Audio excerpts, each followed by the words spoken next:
Hi மக்களே, welcome to the தடை reports. இன்னைக்கு நம்ம காமராஜ் வேல் எழுதி டிரெக்ட் பண்ணி ப்ரொடியூஸ் பண்ணியிருக்கிற அதர்மா கதைகள் படத்தை தான் பார்க்க போகிறோம். இந்த படம் 23 ஆகஸ்ட் அன்னைக்கு ரிலீஸ் ஆகியிருந்தது. இந்த படத்தில் வெற்றி, சாக்ஷி அகர்வால், அம்மு அபிராமி, திவ்யா துரைசாமிலாம் நடிச்சிருக்காங்க. ஸோ வாங்க இந்த படம் எப்படி இருக்குன்னு பார்ப்போம். ஒரு 4 பேரோட லைஃப்பில் நடக்கிற ஈவெண்ட்ஸை சுற்றி இருக்கிறது தான் இந்த அதர்ம கதைகள். நர்ஸாக ஒர்க் பண்ணிட்டு இருக்கிற அம்மு அபிராமி ஒரு லோக்கல் ரவுடி அடிபட்டு கிடக்கிறதா பார்க்குறாங்க. அண்ட் அவனை இம்மிடியேட்டாக ஹாஸ்பிட்டலில் அட்மிட் பண்ணுறாங்க. ஒரு கட்டத்தில் இந்த ரவுடியை இவங்க பழியும் வாங்குறாங்க. செகண்ட் கேரக்டராக வராங்க வெற்றி அண்ட் சாக்ஷி. இவங்க 2 பேரும் அவங்க பேரண்ட்ஸோட பேச்சை மீறி லவ் மேரேஜ் பண்ணிக்கிறாங்க. என்னதான் இவங்க லைஃப் ரொம்ப சந்தோஷமாக இருந்தாலும் ஏதோ ஒரு சுச்சுவேஷன்னால வெற்றி சூசைட் பண்ணிடுறாரு. தேர்ட் கேரக்டராக வராரு பூராமு. இவர் அவரோட ஃபேமிலியை சுனாமியில் இழந்திருப்பாரு. பீச்சில் பலூன் ஷூட் பண்ணுற ஒரு ஷாப்பை நடத்திட்டு வராரு. சடனாக பார்த்தீங்கன்னா ஒரு 3 பேரை இவர் சாகடிச்சிடுறாரு. லாஸ்ட் கேரக்டராக வராங்க திவ்யா துரைசாமி. இவங்க ஒரு சாதாரண மிடில் கிளாஸ் ஃபேமிலி பொண்ணு. காசுக்காகவும் ஃபேமிலி சுச்சுவேஷனுக்காகவும் ஒரு பெரிய பணக்காரன் கிட்ட சரகேசிக்கு போகிறாங்க. ஆனால் அந்த பணக்காரன் மேலேயே இவங்க கம்ப்ளைண்ட்டும் பண்ணிடுறாங்க. ஸோ ஏன் இதெல்லாம் நடக்குது? இவ்வளோ வயலண்ட்டாக இவங்க வாழ்க்கை மாறுறதுக்கான காரணம் என்னன்றது தான் இந்த படத்தோட கதையாக இருக்குது.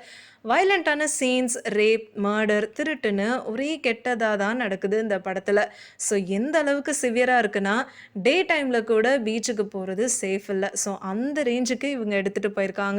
டைரக்டர் காமராஜ் இந்த ஹார்ஷான ரியாலிட்டியை தான் ரொம்ப சூப்பராக காமிச்சிருக்காரு. பார்க்குறதுக்கு கொஞ்சம் ஸ்ட்ரெஸ்ஃபுல்லாக இருந்தாலும் கதை நகரும் போது ரொம்ப கம்பெல்லிங்காக இருக்குன்னு தான் சொல்லணும்.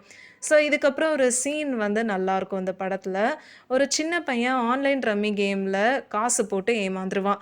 அதனால் கொஞ்சம் கொஞ்சமாக அவனோட சந்தோஷம் போயிட்டே இருக்கும். ஸோ இப்போ காசு வேணுன்றதுக்காக சடனாக ஒரு சின்ன பொண்ணை கடத்தி வச்சுருவான். அந்த சின்ன பொண்ணை பயப்படக்கூடாதுன்னு சொல்லி மேகிலாம் வேற பண்ணி கொடுப்பான். அண்ட் அதே சமயம் அந்த பொண்ணை ஜாக்கிரதையாகவும் பார்த்துப்பான். இவனுக்கு காசும் வேணும், என்னதான் இது தப்பான வழின்னு அவனுக்கு தெரிஞ்சாலும் அந்த பொண்ணை சேஃபாகவும் பார்த்துக்கிறான், அதே சமயம் பயமுறுத்தாமல் வச்சுக்கிறான். ஸோ இவனோட இந்த டிரான்ஸ்ஃபர்மேஷன் சீன் ரொம்பவே சூப்பர்பாக இருக்கும். செகண்ட் ஹாஃபில் 2 இன்ட்ரெஸ்டிங்கான ஸ்டோரியை எடுத்துகிட்டு வராரு டிரெக்டர். ஒரு லோக்கல் ரவுடியை யாரோ ஷூட் பண்ணிடுறாங்க. ஸோ ஆட்டோமேட்டிக்காக இந்த சீனை பார்க்கும்போது நமக்கு என்ன தோணும்? இது யாரோ போலீஸோ இல்லை மிலிட்ரியோ இல்லைனா வேறு ஏதாவது ரவுடிங்க பண்ணியிருப்பாங்கன்னு தானே தோணும்.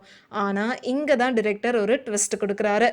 இப்போ தான் கொன்னவனோட இன்ட்ரொடக்ஷனும் இவன் எதுக்கு கொலை பண்ணான்ற காரணத்தையும் சொல்லி இந்த ஒரு பர்சனோட ஸ்டோரியை முடிக்கிறாங்க.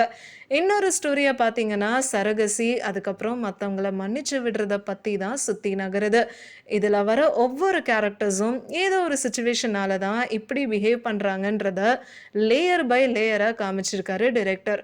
ஸோ ரிவெஞ்சை மெயின் தீமாக வச்சு 4 கேரக்டர்ஸோட லைஃப்பில் அவங்க ஃபேஸ் பண்ணுற விஷயங்களுக்கு எப்படி ரியாக்ட் ஆகி ஒன்றா இவங்களோட ஸ்டோரி இன்டர் கனெக்ட் ஆகுதுன்றது தான் இந்த அதர்ம கதைகள்.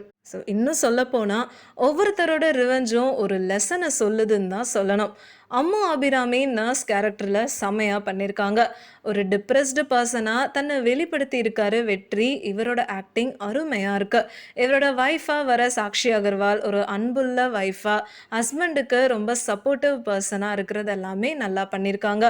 பூராமு அண்ட் திவ்யா துரைசாமியோட நடிப்பு தான் ரொம்ப யதார்த்தமாக இருக்குது. அண்ட் நம்மளை அவங்க பக்கம் திரும்ப வைக்குதுன்னு தான் சொல்லணும்.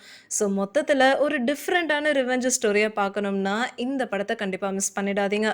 உங்களுக்கு இந்த வீடியோ பிடிச்சிருந்ததுன்னா லைக் பண்ணுங்கள், ஷேர் பண்ணுங்கள், சப்ஸ்கிரைப் பண்ணுங்கள் அண்ட் மறக்காமல் கமெண்ட் பண்ணுங்கள்.